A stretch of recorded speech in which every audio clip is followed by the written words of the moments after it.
শীতকাল সম্পর্কে একটা এরকম বর্ণনা আছে, যখন কঠিন শীত আসবে তখন ওই শীতটা থেকে একটা আশ্রয় প্রার্থনা করতে হয় আল্লাহর কাছে, আল্লাহ এই কঠিন শীত থেকে আমাকে বাঁচাও।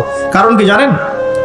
কারণ হচ্ছে জাহান্নাম বছরে 2টা নিঃশ্বাস ছাড়ে। কয়টা নিঃশ্বাস? 2টা। একটা নিঃশ্বাস গ্রীষ্মকালে যখন প্রচন্ড দাবদাহ চলে, ওইটা হচ্ছে জাহান্নামের নিঃশ্বাসের ফসল। ওই প্রভাবে পৃথিবীতে এরকম দাবদাহ চলে। এই সায়েন্স বিশ্বাস করবে? করবে না। ওর বিশ্বাসের আমার যায় আসে না। আল্লাহ পাক বলেছেন সত্য, রাসূল বলেছেন সত্য। আরেকটা হচ্ছে শীতকালে যখন প্রচন্ড ঠান্ডা, তখন শীতকালে জাহান্নামের এমন একটা জায়গা আছে যেটা কিন্তু শীতল জায়গা।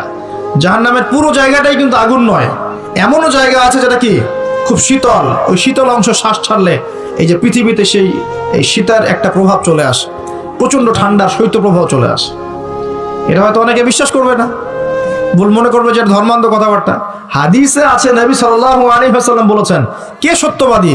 এই পুরো সভ্যতা না রাসূল সাল্লাল্লাহু আলাইহি ওয়াসাল্লাম? এই বিশ্বের সমস্ত মানুষ সত্যবাদী বেশি না আল্লাহ রাসূল বেশি সত্যবাদী? আল্লাহ রাসূল। বাস, আর কোনো দরকার আছে কথা?